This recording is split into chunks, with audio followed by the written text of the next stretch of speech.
Ask you to stop there, please. Why?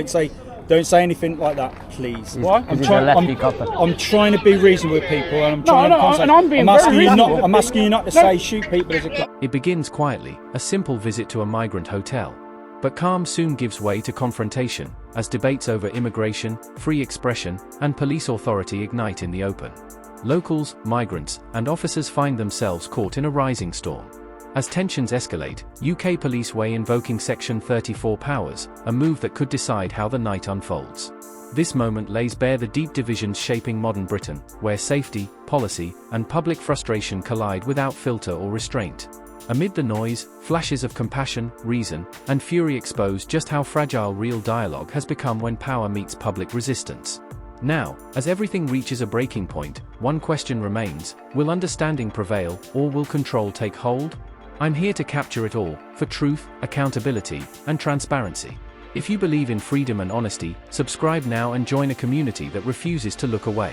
Do you get that a bit? Do you have that issue around here? Yeah, whenever, they're always at the bus stop, because I go to Spindle Bay bus stop. They're always trying to talk to me, and I tell them no, I don't want to talk to you. They're always like looking at me, and yeah.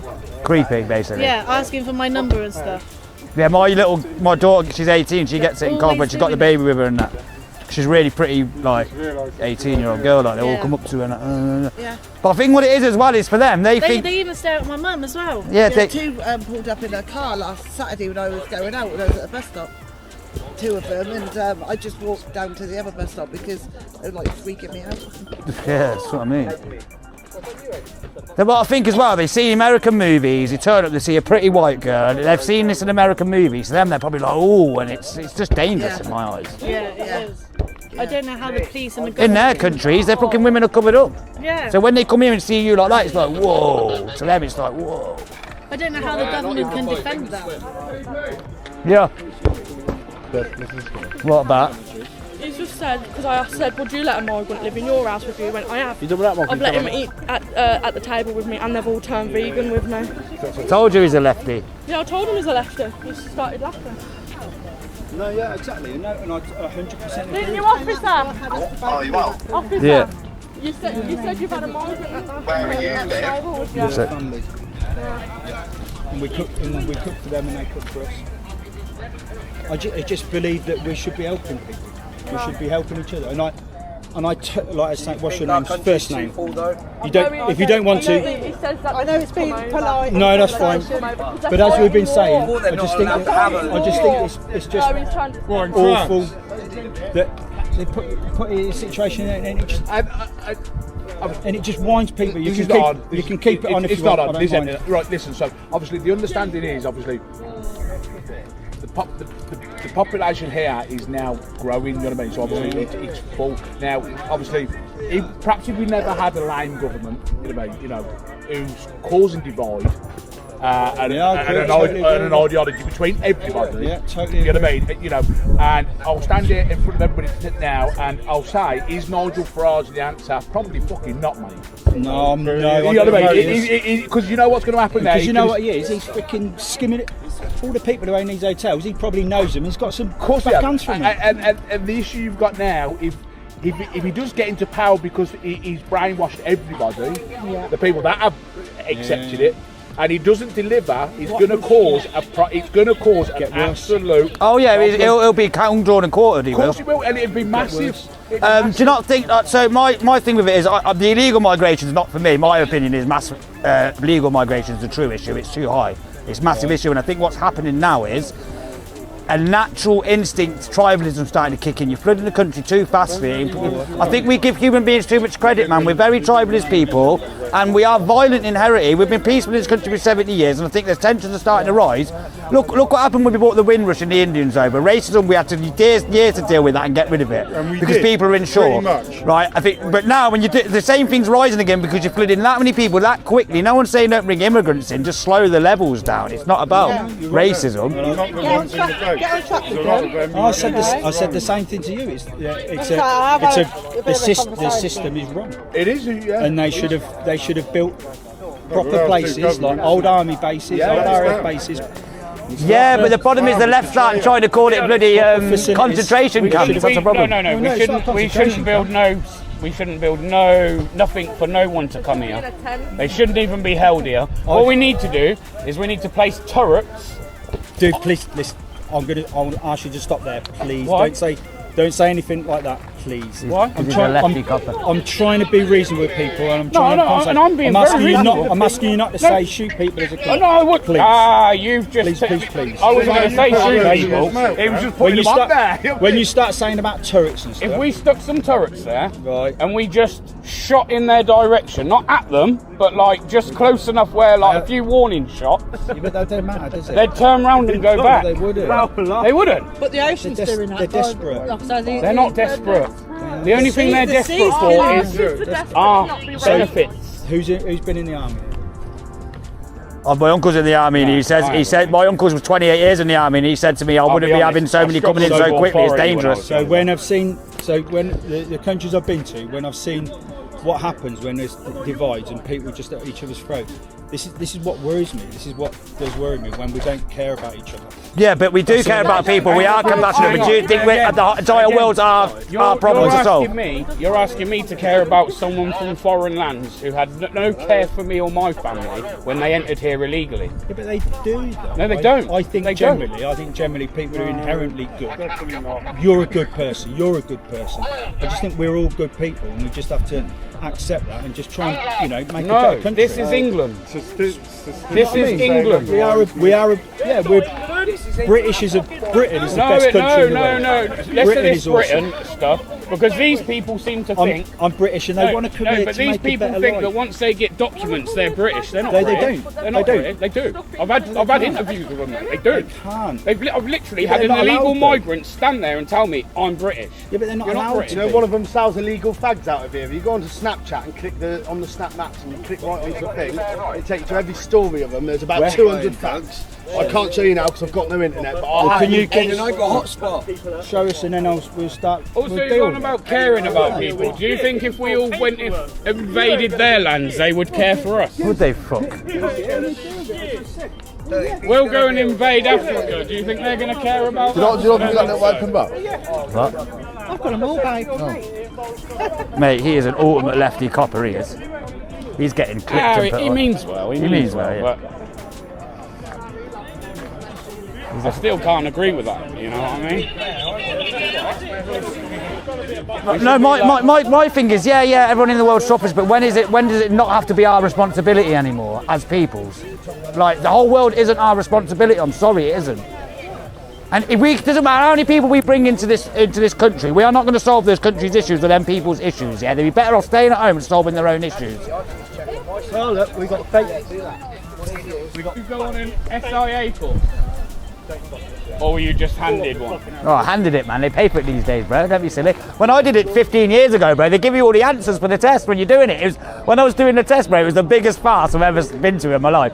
Right, we're just going to give you all the answers for your SIA badge. No wonder they're all useless and that.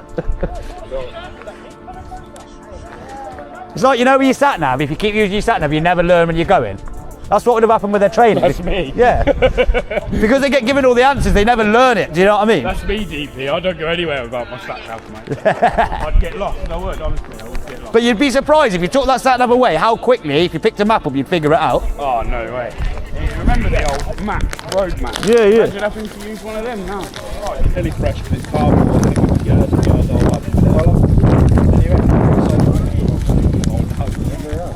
Okay. I'll put that back where I found it. I'll put print on it. Where I found it. We'll get right. They're even coming along and stealing business off Boss Man. You know what I mean? I'm joking. Right. I can't lie. You're right. I've been covering these for about 3.5 years. Oh, he's the original migrant hunter, this one. I was covering the protests when you were lucky if you'd get 10 people stand outside a hotel. That's I feel better like than that probably used the word like 115k, I think he's on there. Oh, me and him have got some right bouters, bro. You should go watch out mine in his Banbury video where the copper comes about the drone and we just roast the copper. It's our favourite video, man. One of my favourites, man. He comes along going, I've got the info for the thing in the car, yeah, for the drone. We goes, we've got it, and he's just being arrogant, and he goes and gets it, and then he goes, right, and he smiles as if he to say he's right, and I go, yeah, keep reading. He's sticking a microphone in his face, and the comments going, you fucking dick, he looks fuming. As you would know, that may then become a form of aggravation. But even there, it's difficult, by the way. But from our point of view, if a Section 34 gets authorised... Isn't it Section 35? Well, Section 34 is what happens, Section 35 is when you breach it. Okay. So Section 34 is the inspector going, you're not allowed in this area, and then I go, because of Section 34, you're now breaching a Section 35. Nice that information, because the other week in Tamworth, they didn't do the Section 34, they went Section 2035, so that means they've broke the legislation, haven't they? Well, no. So we'll be using that information there to go and re-look into that, and then going back to Tamworth Police about that. The Section 34 would have been in place, but you might not have been informed of it. Well, they can't then not inform you about it and then punish you for ignoring it, They right? should have given you at least one warning. They didn't. Oh, okay. So then they've done it wrong, haven't they? Yeah, no, so Tamworth Police, that's going to be West. Juicy, because he Section 50'd me and forced me to give him the details, so that's a cheeky 375 when I had to go to the solicitors. Chilling, that'll pay for Section the 50 is actually a very useful piece of legislation for us. Yeah, it does get abused to get people's details, because a lot of coppers do need to go to Details Anonymous, I know. Not being an arsehole. So one of the things that I always say, and I'm quite you can ask Aidan, I'm quite upfront. One of the things I always say is one of the biggest reasons that we have to arrest people. So do you understand? Have you had Code G explained to you? No. So PACE. Yeah. So PACE, Police and Criminal Law Act Right. 1984. It puts through some of the necessities for arrest. Yeah. So that's called our Code G. Yeah. You have to have reasons. One of the main reasons you have to be arrested is that we need to know who you are. We have to prove your identity. Yeah. Half the time that people will, 3/4 probably of the time that people will say you're committing antisocial behaviour. So under Section 50 of the Policing Reform Act, give us your details or you'll be arrested. Yeah. It's because if we know who you are, we don't have to arrest you. Because if you do commit offence, we know who you are, we can deal with you later. Yeah. By means of even like a voluntary interview. So you don't have to go to custody, you can just come in and be spoken. But I do feel like you stretch the Section 50 on the antisocial when there wouldn't have been antisocial situations occur. You're just saying it's antisocial in your opinion. So this is where the law has been very cleverly written, because it's an antisocial behaviour as deemed by a normal and competent person. So you don't actually need to be offending anyone. You're just behaviour that if people were there, were they being disrupted? Or is there one person in the area that can be... So you can't Section 50 someone in a field and there's no one else around. Yeah, but I've been Section 50 for filming. Stood there filming. That's probably a stretch. It will fit in the legislation, but it's a stretch. I don't know, it's long. Because the argument would be that people don't expect or want to be filmed in their day-to-day. But that would not go under the crime. It would never stand up in court, that would. No, but part of the thing in Section 50 is avoiding court. And if anyone who went to any competent solicitor on that would be a payout every day, because filming's lawful, man. We have to have freedom of press. No, I agree with it. I know I don't mind being filmed. It's important, yeah. AB's, I've been on AB's. Yeah. Oh, I know him a few times. I'm one of the auditors as well. That's also one of the auditors as well. How's Bear gone? We get paid nice off you guys, so thanks for the revenue. Yeah, okay. Well, I know two of my colleagues had to pay out for AB for searching under Section 3. Section 3 is a use of force, not a search warrant. Yeah. He got he's been. That was in Banbury and Morrison's, that video. He's from Banbury. Yeah. Just a reader. Yeah. To be fair, I've had conversations with him when he's not filming. AB's a nice guy, you know. Yeah. Really nice guy. But I've had when he's filming, he was a bit of an arse, and he got really annoyed at me, so I kept calling him by his name. No, because I know what he was trying to do. No, his style of police auditing, which is pretty similar to mine, is he puts the pressure on you to see if you can act accordingly and professionally. That's the point of it. Yeah. Like originally it was pin act because he was getting stopped photography in public. But then it morphed into... There was one that I got annoyed at him though, because I wasn't there, but I spoke to him the next day. It's when we had a suicidal girl on a bridge in Banbury, and he tried to film him, and my colleague that was there, he's an idiot.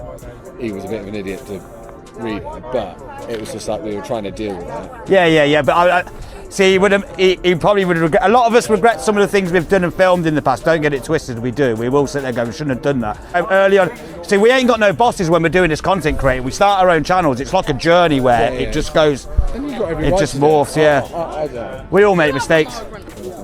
But this is where I think the numbers are, this is where, again, people keep going about illegal migration. They do the old cliche thing, but it's not legal migrants. But I think legal migrants is the biggest issue, where if actual genuine refugees are getting overlooked now because the numbers are so high, and if the numbers weren't so high, that's what's happening. I think it would. If the numbers weren't so high, the refugees would be more received. And I can tell my personal opinion, not as a police officer, but as a person, is the Conservative government that was in power that basically closed all ways to get into this country. So the only option people had was to do it illegally. Yeah. And that's what. And then as soon as one or two people do it illegally, or one or two boats come across, people go, "That's how we do it." And that was the problem. Is basically by shutting the door, we forced people to climb through the windows. Yeah, I get that. Is the metaphor. And because we've stopped them coming in by applying, where my best friend from university works for the Home Office, and his job was to interview people applying for asylum and stuff like that. And he said, when we had people applying for asylum, we could turn around and say no, and then we would go to the French or the Italians or the Germans, say, no, they're in your country, they've come from there, they're going back there, and the French and Germans and Italians couldn't say no. But then when we left the EU, if we were trying to send them back, they were like, no, they're in your country, it's your problem now. But because we closed all forms of them getting in, the only way they could get in was illegally. And because of our laws weren't in place to then deal with them. Well, the maritime law, the loophole that fucks us with it, didn't it? And then also the fact is that when they got here, there was no plan to look after them, so that all they did is put them in hotels which were closed after COVID, because the hotels were like, yes, we want the money. I just think if the government don't slow immigration down, the tensions are going to continue to rise. Racism's going to rise, because a lot of the British people are pissed off and said no. They've said for 30 years no. It's not out of racism or hate to anybody, but when we've had politicians over the years that have run trying to get into power on the basis of slowing immigration down, we even did Brexit, which is the main pretenses why we left Europe, was on that, and they got ignored. This is why it's happening. Brexit, I did geography at university. I literally studied Brexit, and I could get very political into Brexit, in my personal opinion, because the whole country was lied to about Brexit by both sides. There was a lot of things that were said about Brexit that weren't true, and the reason people voted for it was because they were going to control our borders, when actually, when leaving the EU, we have less control. Because we're an island nation. If they cross the sea, it's funny how they come across the sea, though. But for years, Britannia rules the waves. So, obviously, it was Boris Johnson that was Brexit in the end, wasn't it? Now, do you think he could have done? Do you think he was dealt a bad hand for how he come into the position he come into with the things that was going on? Poison chalice, basically. Yeah. Do you think he would have had a better chance at his job if he didn't have all that? Potentially, but you also have to remember how Boris Johnson came into power, because he forced Theresa May out. Yeah. So he wasn't actually elected by the people. So the problem, my personal opinion on it is, the problem is there is a certain group of Conservative MPs who were very powerful at the time, which you would call the Eurosceptics. So people like Jason Rees-Mogg is probably the most famous. They had a personal viewpoint on the Europe and how it was, and they used that to get what they wanted, and used their power, so to speak, to then influence how the government did things to get what they wanted, not looking at the big picture, how it will affect everyone else. Because someone like an MP like Rees-Mogg that's never liked Europe for various reasons, because they like, let's get Britain out of the EU and then we're done. Brilliant. But what about all the people that were like? So, for example, there's a very famous interview